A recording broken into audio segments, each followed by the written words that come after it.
Tapi menurut saya orang yang golput rugi karena dia tidak menggunakan hak konstitusinya. Artinya dia pun juga harus ikut bertanggung jawab. Padahal proses pemilu ini adalah sarana kita memilih pemimpin yang baik. Atau minimal pemilu ini adalah sarana kita untuk mencegah orang jahat memimpin. Ada ungkapan mengatakan, aku nek ngaji derek kiai, tapi nek politik derek sing bayar. Nah ini kan aneh.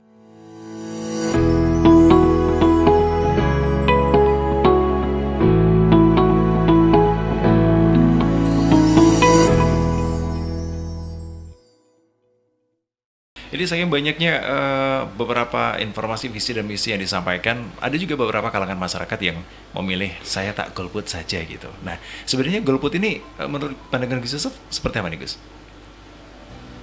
Golput itu memang kalau secara konstitusi tidak dilarang. Ya. Tapi menurut saya orang yang golput rugi. Karena dia tidak menggunakan hak konstitusinya. Artinya dia pun juga harus ikut bertanggung jawab. Kalau dalam bahasa fikihnya, ridho bisyai' ridho bima yatawalladu anhu. Ketika Anda golput, Anda berarti rela siapapun nanti yang akan memimpin, baik dan buruk, dia tidak mempersoalkan. Padahal proses pemilu ini adalah sarana kita memilih pemimpin yang baik. Atau minimal pemilu ini adalah sarana kita untuk mencegah orang jahat memimpin. Nah, minimal itu. Minimal itu ya, oke. Minimalnya. Tapi kita upayakan bagaimana kita mencari pemimpin yang baik untuk bangsa Indonesia ini ke depan. Nah kalau dia nggak menggunakan hak pilihnya, maka dia akan rela Indonesia mau seperti apa. Apakah seperti ini tanggung jawab? Tentu saja tidak. Jadi kita hidup di negara yang menganut sistem demokrasi, bukan di negara monarki, kerajaan. Kalau di sistem kerajaan kita duduk siapapun nanti akan anaknya, cucunya menjadi penerus. Tapi di sistem demokrasi ini suara rakyatlah yang akan menentukan. Artinya ini wasail, perantara, wasilah untuk mencari pemimpin. Memang kalau menurut kaidah fikih, nasbul imamul adil wajibun. Mencari pemimpin yang adil ini hukumnya adalah wajib. Meski ada juga yang mengatakan fardu kifayah. Ya.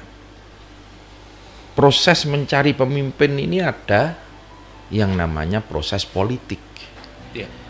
Maka Islam pun juga mengatur soal politik. Jadi di sini kadang-kadang masyarakat kita ini memahami agama sepotong-potong. Ada ungkapan mengatakan, aku nek ngaji derek kiai, tapi nek politik derek sing bayar. Nah ini kan aneh.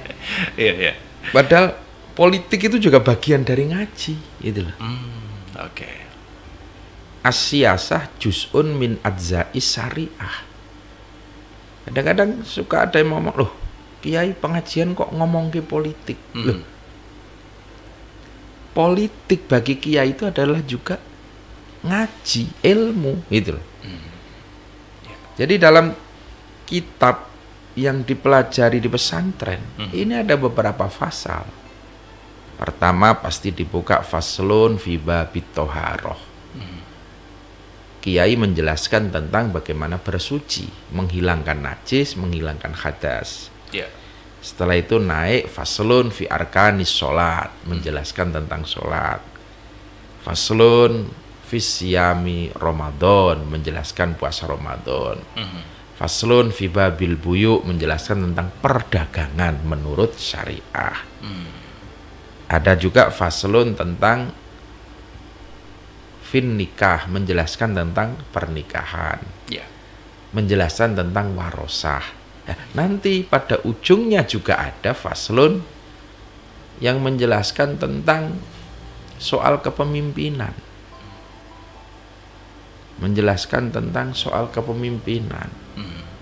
Faslun fi babil jihad itu juga ada tentang perang. Ya. Bahkan ada kitab-kitab yang secara khusus menjelaskan, membahas tentang itu. Sebagaimana Ahkamus Sultaniyahnya Al-Mawardi. Itu menjelaskan itu. Ada Nasihatus Siyasah. Ada kitab Fiqhus Siyasah. Itu dijelaskan. Karena apa? Karena proses politik itu akan menghasilkan kepemimpinan. Kepemimpinan akan menghasilkan kebijakan. Kita harus mengawal kepemimpinan ini agar kebijakan-kebijakan pemerintah tidak melanggar atau bertabrakan dengan syariat. Oke. Ini pentingnya dikawal di situ. Iya. Kalau tidak kita kawal, bahaya. Kalau nanti pemimpinnya tidak punya pemahaman keagamaan, maka kebijakan-kebijakan yang diambil orientednya hanya ekonomi, orientednya hanya keduniaan, mengesampingkan agama dan akhlak moralitas.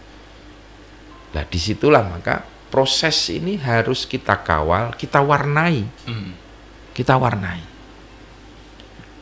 Apalagi kalau dalam faham yang ditularkan oleh para kiai-kiai kepada santri.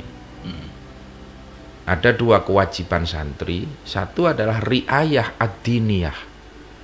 Bagaimana santri dan kita umat Islam menjaga kelangsungan faham, akidah, syariat, ahlus sunnah wal jamaah. Itu namanya riayah ad-diniyah. Oke. Itu bisa melalui taklim wa ta'alum, mendidik anak, lewat TPQ, lewat madin, pondok pesantren, belajar mengajar. Itu bisa dikatakan riayah ad-diniyah. Yang kedua ada namanya riayah watoniyah. Ya. Termasuk kewajiban kita adalah menjaga kedamaian, keselamatan, kelangsungan negara kesatuan Republik Indonesia. Jadi menjaga keamanan, kedamaian, dan kebaikan negara ini wajib hukumnya. Karena apa? Ya. Karena kita ini kan bisa sholat dengan tenang ketika negaranya aman. Aman. Kita bisa mengaji, anak-anak bisa sekolah ketika negaranya damai. Ya. Itu loh. Nah, soal ketenangan, kedamaian ini kan juga tergantung pemerintahnya. Itu loh.